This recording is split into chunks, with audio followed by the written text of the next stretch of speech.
Bonjour à tous et bon lundi. Nous sommes lundi 15 janvier, 15 juin 2026. Je vous salue tous au nom de Jésus-Christ de Nazareth. De partout où vous nous suivez, soyez bénis et bon lundi à tous.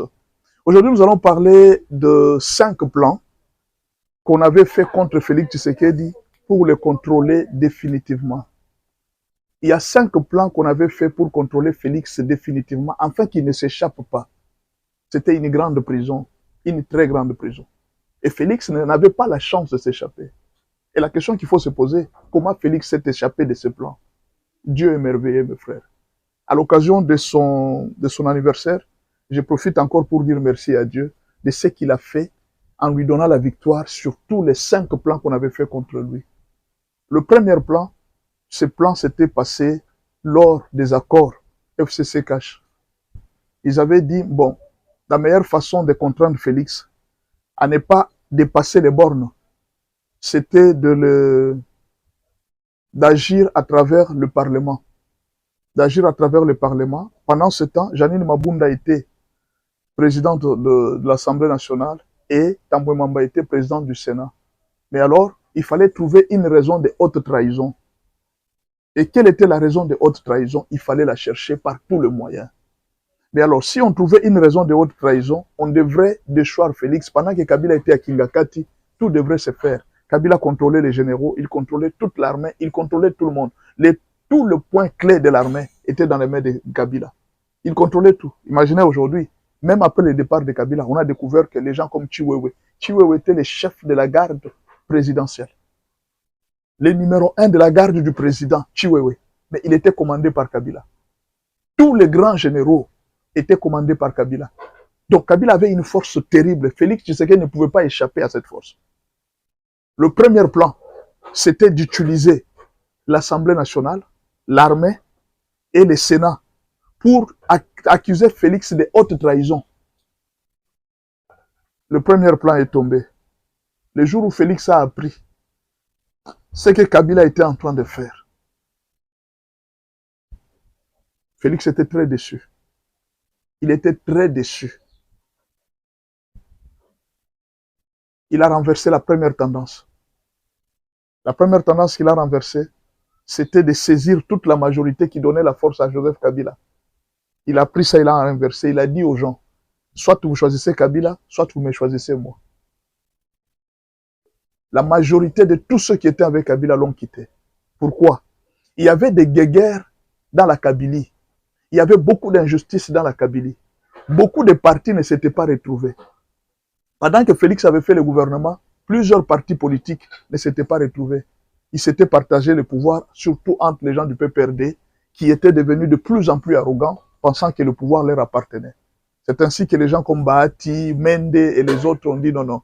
Comme vous ne faites pas allusion à nous, parce que Mende aussi avait les soucis de devenir président du Sénat. Mende avait les soucis, non, pas Bahati, avait les soucis de devenir le dauphin de Joseph Kabila. C'est lui qui était le plus populaire. Mais Kabila ne l'avait pas choisi comme dauphin de Joseph Kabila.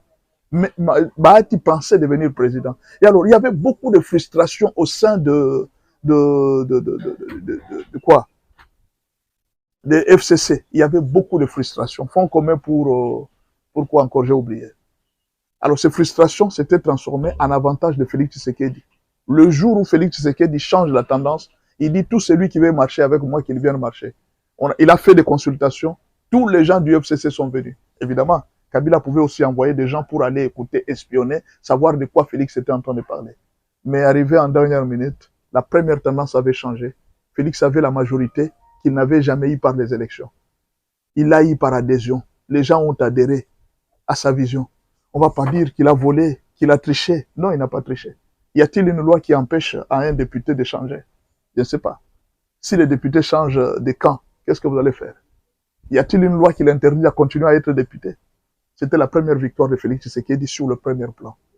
Le deuxième plan, c'était le plan économique. Axifier Félix sur le plan économique, notamment avec les dollars, notamment avec... À un moment, le président Félix avait décidé qu'on puisse diminuer les prix des vivres frais, les prix des vivres frais, afin que la nourriture soit en abondance dans ce pays, que les poissons que les Quinois consomment beaucoup soient vendus à moins cher, Que les poulets soient vendus à moins cher. Si un poulet pouvait être vendu à 2 $, et que les cartons pouvaient revenir à 10 $, ça pouvait changer beaucoup de données dans l'assiette congolaise. Pendant ce temps, pendant que Félix négociait, Kabila se précipite en Namibie, d'où venaient les poissons Saint-Charles, ce qu'on appelle les Thomson à Kinshasa.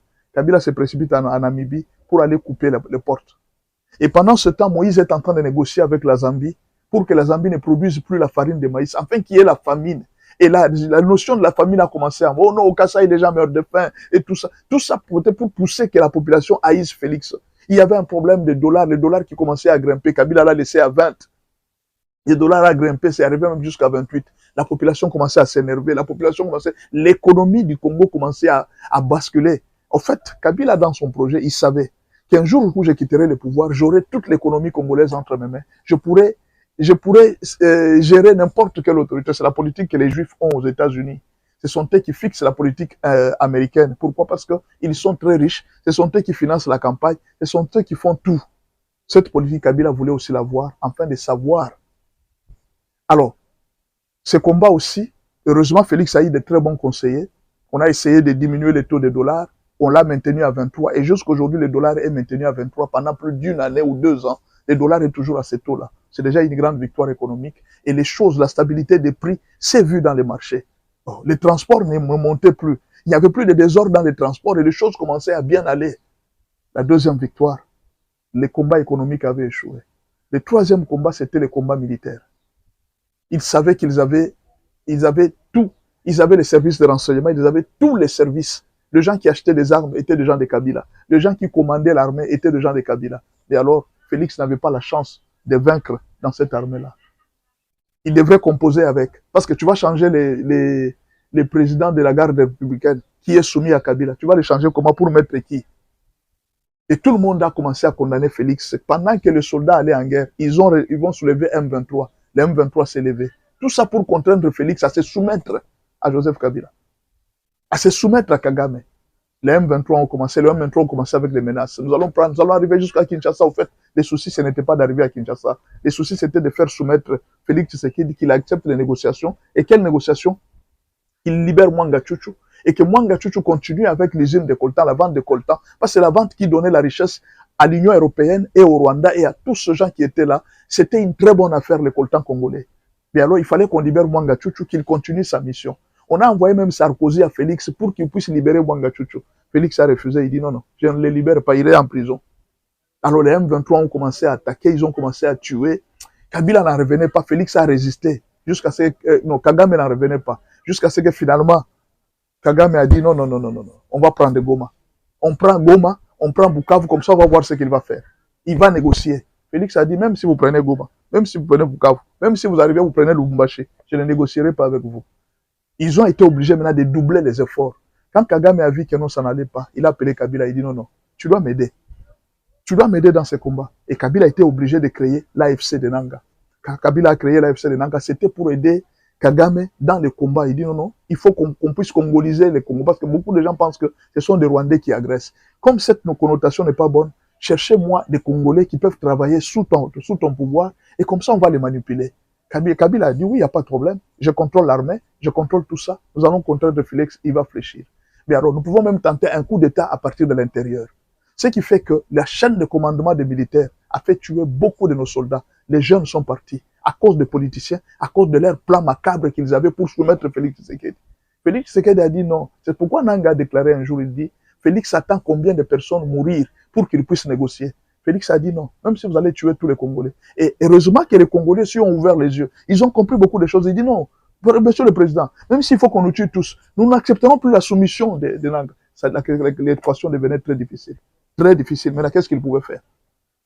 Finalement, ils ont décidé, les derniers coups, c'est maintenant les coups politiques. C'est les derniers coups. Les coups politiques, nous pouvons influencer. Comme le coup militaire a échoué, le plan militaire a échoué. Le plan économique a échoué. Le plan judiciaire a échoué parce qu'on voulait trahir Félix de haute trahison. Il faut maintenant utiliser les plans politiques. Acheter les opposants pour que les opposants commencent à marcher. C'est les derniers plans qu'ils sont en train d'exécuter. Et s'ils échouent, Félix a décidé, il dit dans ce cas-là, pour vous décourager davantage, on va changer la constitution. Et c'est ce qui fait maintenant mal. Ils commencent à trembler maintenant. Ils se battent pour que la Constitution soit maintenue. Mais c'est déjà trop tard. La Constitution sera changée. Et tout le plan vont échouer totalement. Totalement. Bonne journée. Merci.